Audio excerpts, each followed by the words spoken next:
If you love stories woven with passion, heartbreak, and the kind of truth that leaves scars, this one will stay with you long after the final line.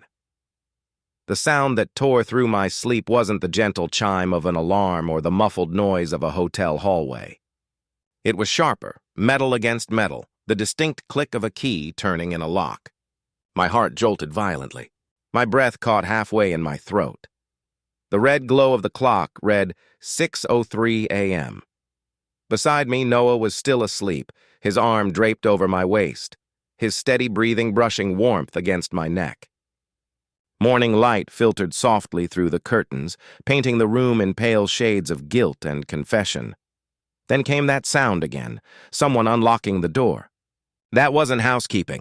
I knew that click too well. My stomach plummeted. It was Ethan, my husband. I barely managed to whisper, "Get up!" before the door creaked open. And there he was, Ethan, the man I had vowed to love 6 years ago, frozen in the doorway. No shouting, no storm of rage, just silence. His face was unreadable, his eyes fixed first on me, then on Noah's groggy figure tangled in the sheets.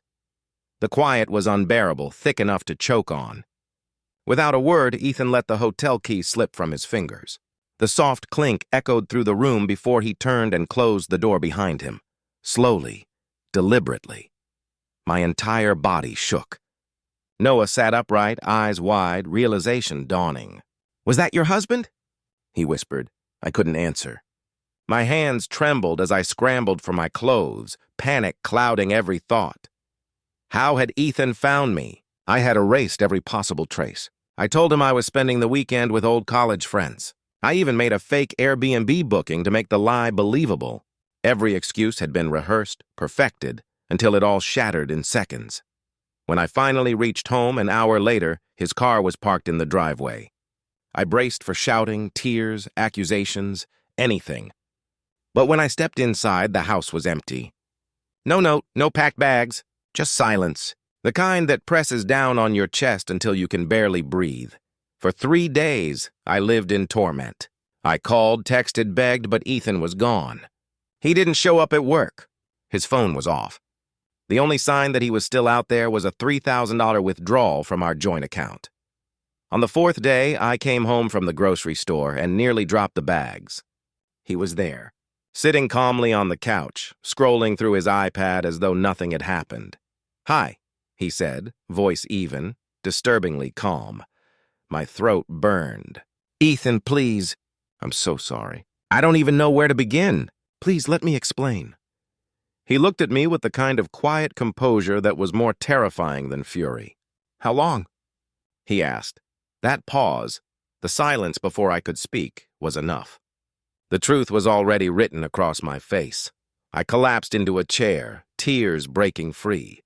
"It started a few months ago," I confessed. "I never meant for it to happen. I was lonely." "You were distant." He raised a hand, stopping me mid-sentence. "Don't," he said quietly. "I don't want excuses. I just wanted to know if you'd lie." His tone was detached, almost hollow. Then, softer, almost to himself, he added, "I didn't go to the hotel to catch you.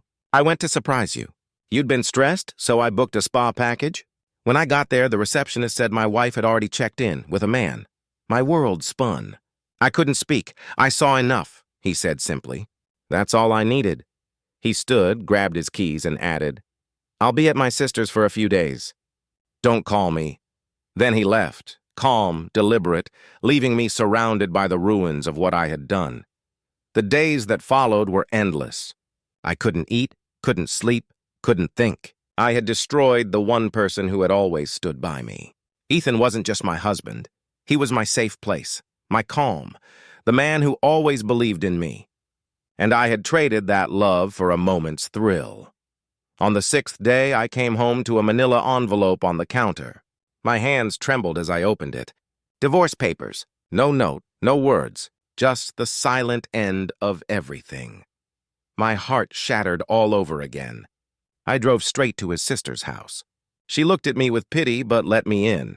Ethan sat outside on the patio, a coffee mug in his hand, his expression unreadable. "I know I don't deserve your time," I began, voice breaking. "But I need you to know it wasn't about you." It was me. I was selfish, blind, and foolish. I see that now. I miss you. I love you. He didn't speak for a long while. Then finally he said, I believe you. I believe you're sorry. But love isn't just words. It's what we choose. And you've already made your choice. Tears blurred my vision. Please, I whispered. He sighed softly. You can stay for dinner. Just dinner. It wasn't forgiveness, but it was something. A flicker of what once was. We ate quietly, talking about ordinary things, his niece's ballet recital, my job, small talk that filled the empty spaces where love used to live. When I reached for his hand, he gently pulled away. I'm not there, he said quietly, and I don't know if I ever will be. 2 weeks later, I woke to a message from him. A photo. Ethan smiling beside another woman, her hand resting on his.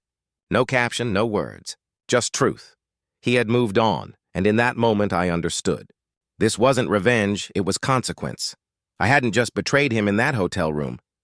I had burned the life we built, shattered his faith in love, and buried the future we were meant to share.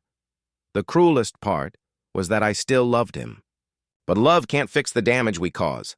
Sometimes I'm sorry comes too late. And by the time you realize it, the person you want back has already learned how to live without you.